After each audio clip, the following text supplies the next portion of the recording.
the world is an ugly and desolate place, at least if that's what you focus on. Here's the reality.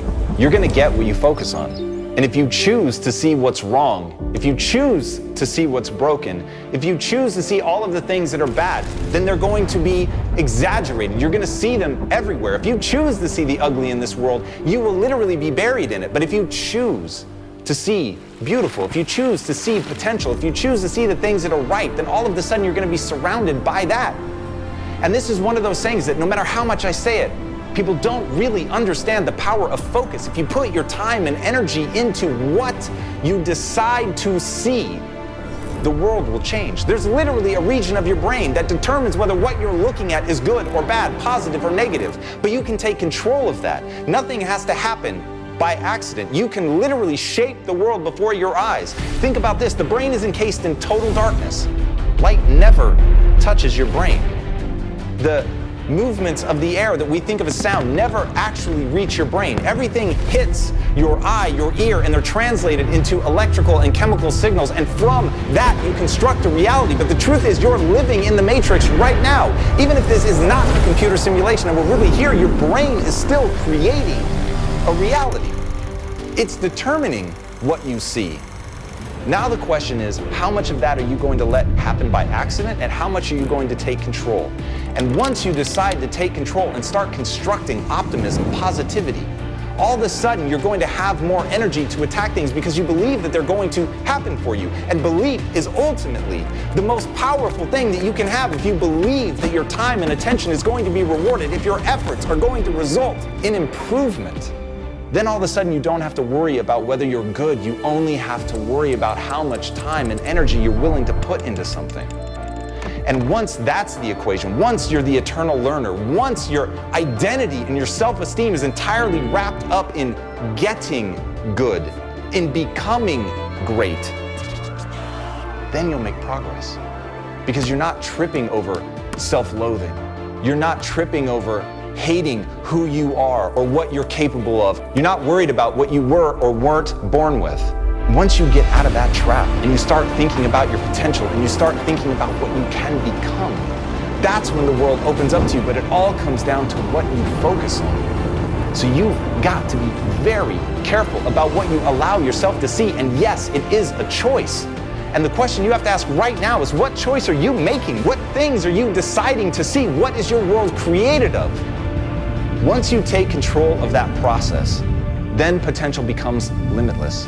But first, you have to know that it all begins with focus.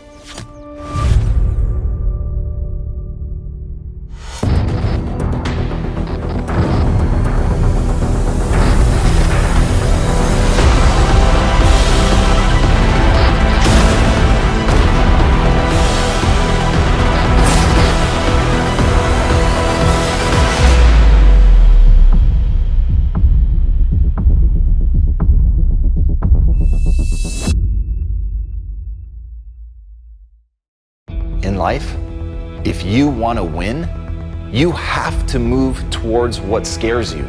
Because here's the truth. The only form of winning that's real is fulfillment. It's doing something that makes you feel good about who you are, makes you feel good about who you're becoming. It makes you feel good not only about serving yourself, but being able to serve others. And the only way to do that, the only way, is to get outside of your comfort zone. The only way to adapt and grow and improve is to push yourself towards the things that scare you. Why? Because fear is a response to stakes. It means that there's enough there that matters.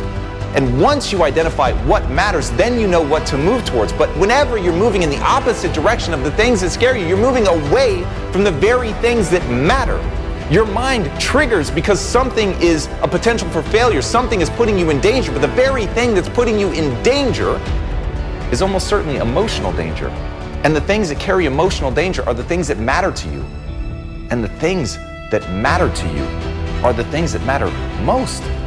And so to run in the opposite direction, to allow yourself to give into that, to allow yourself to see that there are stakes, that it matters, that it has meaning, and to move in the opposite direction is to literally state that you want to stay small. It's to literally say that you don't want to be successful. And once you get in that loop, then you begin to erode the thing that matters most, what you think about yourself. Because here's the reality, maybe nobody else notices. Maybe nobody else knows that you're running away from the things that scare you, but you'll know. And the one person that none of us can ever hide from is ourselves. And the only thing that really matters, going back to fulfillment, talking about the only way to win, is what we think about ourselves when we're by ourselves. And who's there in that moment? You. The one person that knows whether or not you move towards something when you're afraid. And I'm not saying don't be afraid. We're all afraid. I'm saying don't be crippled by fear. I'm saying let it be a guide. Let it move you in a direction.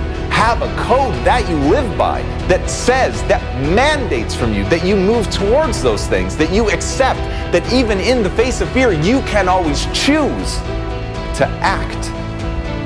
You can't necessarily choose to not be afraid, but you can choose how you respond to the fear.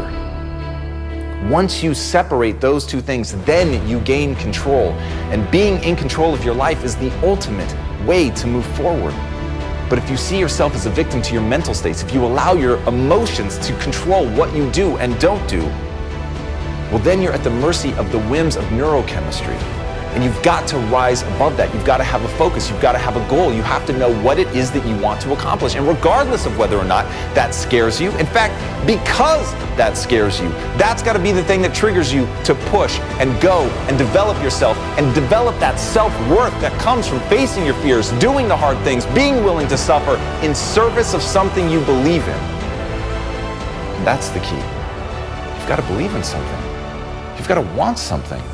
You've got to want something so bad that suddenly the fear is meaningless in the face of the meaning that is created by doing that thing. By knowing why you're trying to do that, by having that sit at the center of who you are and what you're trying to bring to this world. To know your why, to know who you're serving, to know what you're trying to create, to know that you can create it. But you've got to be willing to push through the fear. So stop worrying about whether you're afraid and start worrying about whether what you're pursuing matters. Because once you have that, you can push through anything.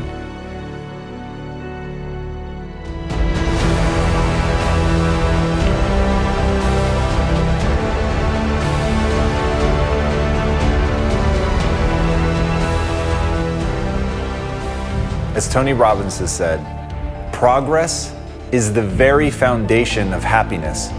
We all want to find that happiness in our life. We all want to do the things that are going to bring us to that place, something that hopefully is sustainable. But when was the last time that you really sat down and mapped out where it was that you were trying to progress? And even more distressingly, when was the last time that you actually set out to make progress, to do the things that were going to push you in order to make the changes that you need to make, in order to get you going in the right direction, in order to build something more than what you have today?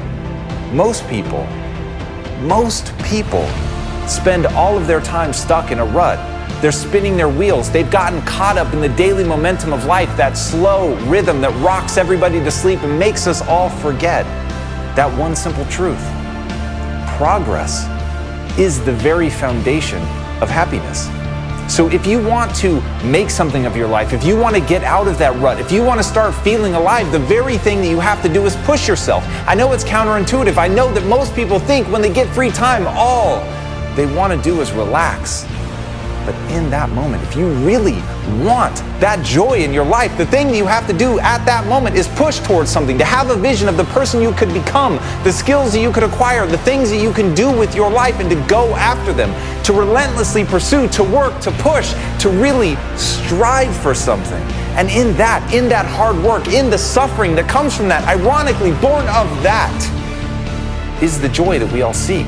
Born of that difficulty of building something brick by brick and becoming something new, born of that struggle and turmoil, is the beauty that you're looking for in your life, is the way out of that rut, is the way out of all the monotonous, same as it ever was.